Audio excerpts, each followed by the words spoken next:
Vietnam ప్రధాని Nguyen Juan పుక్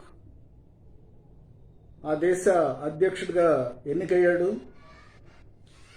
ఆ దేశ పార్లమెంటు 500 మంది సభ్యులతో ఉన్నటువంటిది అత్యధిక మెజార్టీతోటి ఆయన్ని అధ్యక్షుడిగా ఎన్నుకుంది. దీనిలో విచిత్రం ఏమీ లేదు. ప్రధానులు అధ్యక్షులు అవటం, అధ్యక్షులు ప్రధానులు అవటం, పార్లమెంట్లు ఎన్నుకోవటంలో విచిత్రం ఏమీ లేదు. కానీ దేశంలోని ఒక ప్రముఖమైనటువంటి ఆంగ్ల దినపత్రిక ఆ పార్లమెంటుని రబ్బర్ స్టాంప్ పార్లమెంటు అని ఉదహరించింది.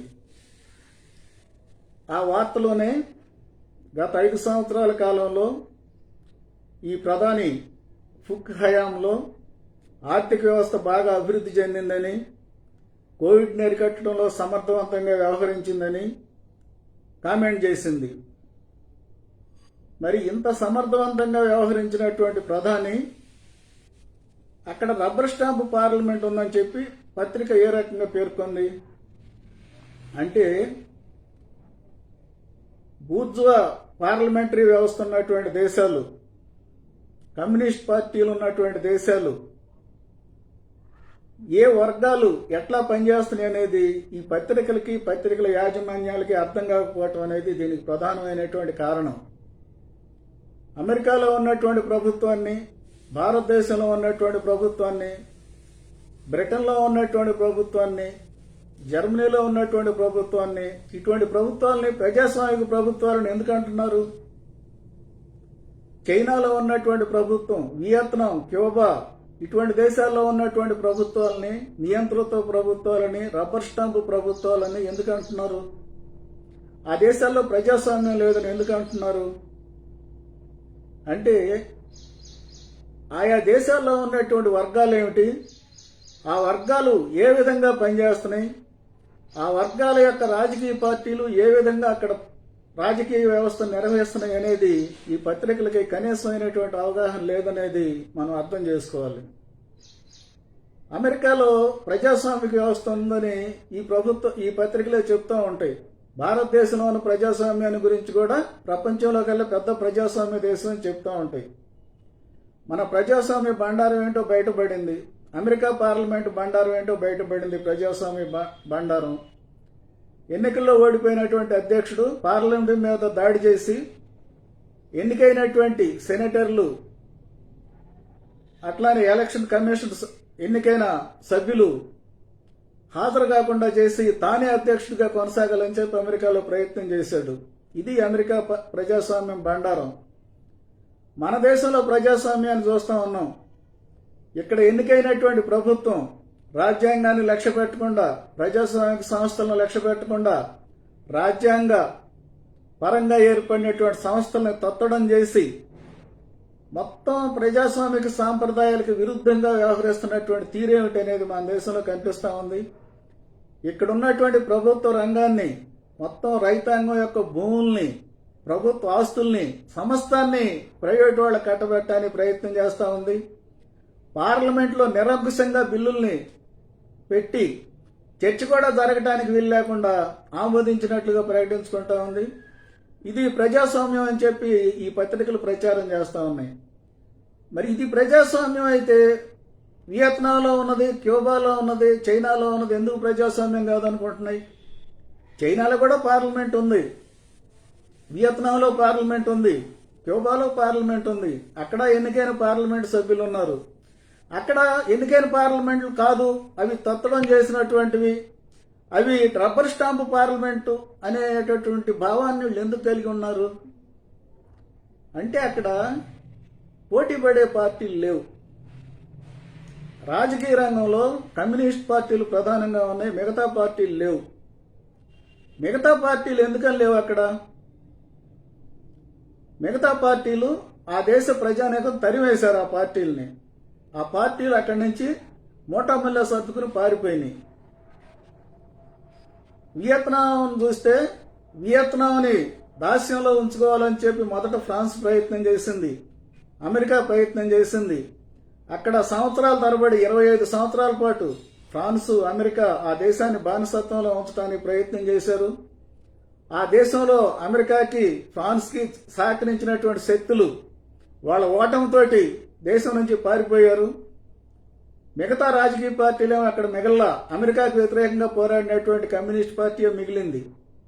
కాబట్టి కమ్యూనిస్ట్ పార్టీ అక్కడ ఉన్నటువంటి కార్మిక వర్గానికి ప్రాతినిధ్యం వహిస్తా కార్మిక వర్గం యొక్క ప్రయోజనాల కోసం పనిచేస్తూ ఉంది.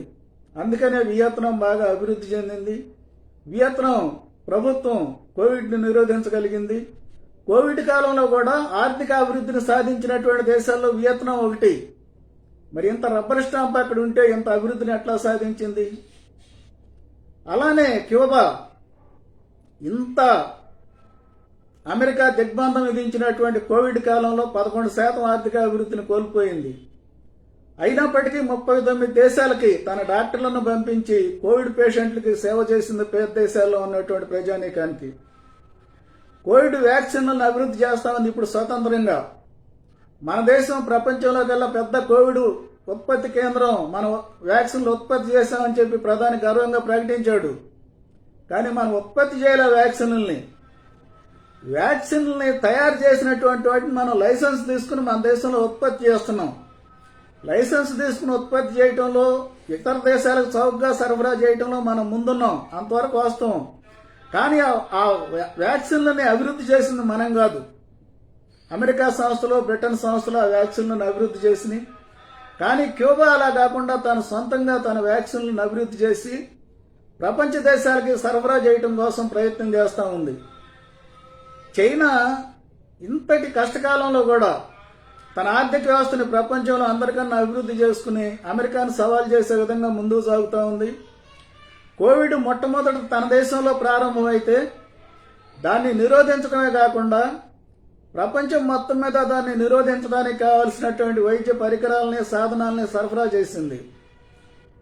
మరి ఈ రకంగా అభివృద్ధి సాధిస్తున్నటువంటి దేశాలు, ఈ రకంగా కోవిడ్ని నిరోధించినటువంటి దేశాలు, ఆర్థిక అభివృద్ధిని సాధిస్తున్నటువంటి అన్ని రంగాల్లోనూ ముందుకు పోతున్నటువంటి దేశాలు రబ్బర్ స్టాంపు పార్లమెంట్లు, ప్రజాస్వామ్యం లేని దేశాలు అని చెప్పి ఈ పత్రికలో వీళ్ళు ఎందుకని ముద్రేస్తున్నారు అంటే, వీళ్ళు ప్రజాస్వామ్యం అని చెప్పే దేశాల్లో రకరకాల పార్టీలు ఉన్నాయి. రకరకాల పార్టీలు ఉంటే వీళ్ళ దృష్టిలో ప్రజాస్వామ్యం. ఒకటే పార్టీ ఉన్నటువంటి దేశాల్లో ప్రజాస్వామ్యం లేదనేది వీళ్ళ ఉద్దేశం. అది కూడా మనం పరిశీలించాలి. ఎందుకని అమెరికాలోనూ, భారతదేశంలోనూ, బ్రిటన్లోనూ, యూరోప్లో ఉన్నటువంటి అనేక దేశాల్లో, ఇతర దేశాల్లో 2 పార్టీలు, 3 పార్టీలు, 4 పార్టీలు ఉన్నాయి.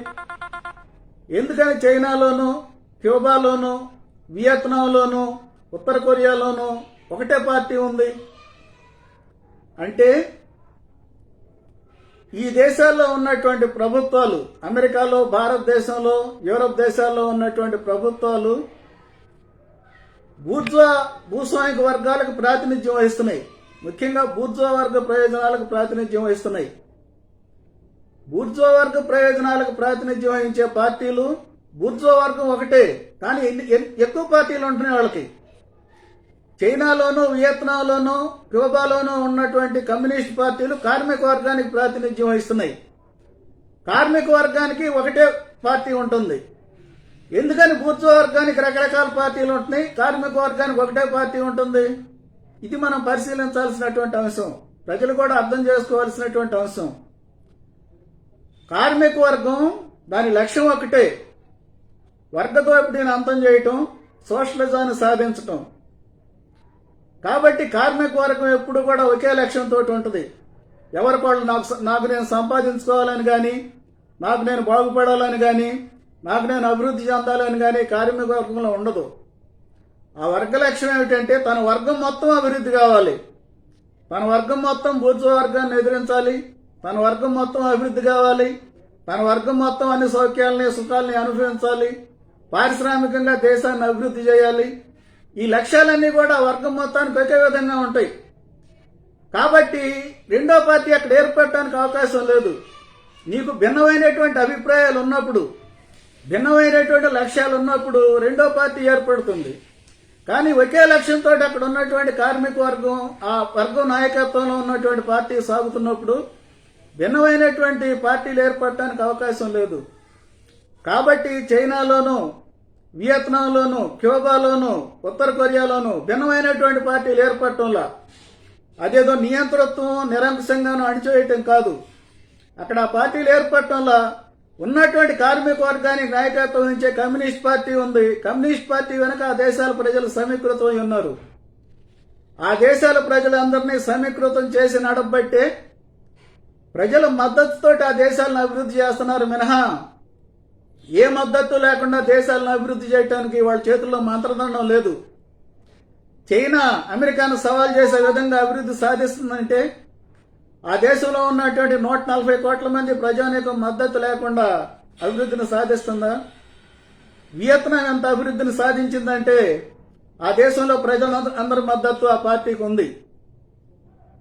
అమెరికా దిగ్బంధనాన్ని ధిక్కరించి క్యూబా నిలబడి ముందుకు పోతుందంటే క్యూబా ప్రజానీకం యొక్క సంపూర్ణ మద్దతు అక్కడ ఉన్నటువంటి కమ్యూనిస్ట్ పార్టీకి ఉంది. కాబట్టి కమ్యూనిస్ట్ పార్టీలు అక్కడ ఉన్నటువంటి ప్రజానీకానికి, కార్మిక వర్గానికి మొత్తానికి ప్రాతినిధ్యం వహిస్తున్నాయి. కొద్దిమంది దోపిడీదారులు ఉండొచ్చు, కానీ వాళ్ళు అక్కడ కార్మిక వర్గం ఆధిపత్యం సాధించిన తర్వాత వాళ్ళు పార్టీలను ఏర్పాటు చేయటం, పాల్గొనడానికి అవకాశాలు లేవు.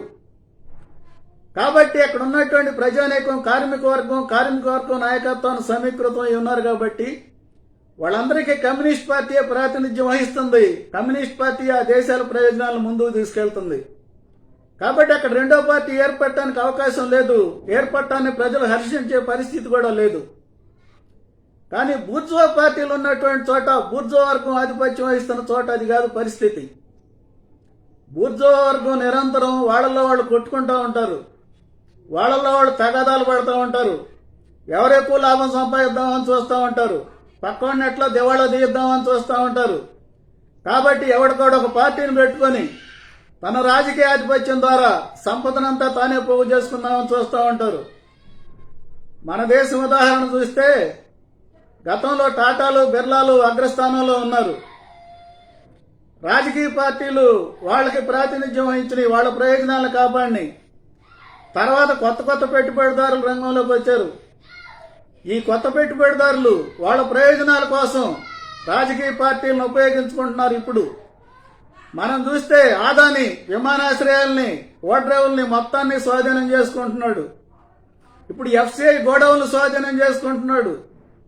దేశం మొత్తం ఆదాని చేతిలోకి పోయేటటువంటి పరిస్థితి దాపురించింది. ముఖేష్ అంబానీ కన్నా వేగంగా పెరుగుతున్నాడు.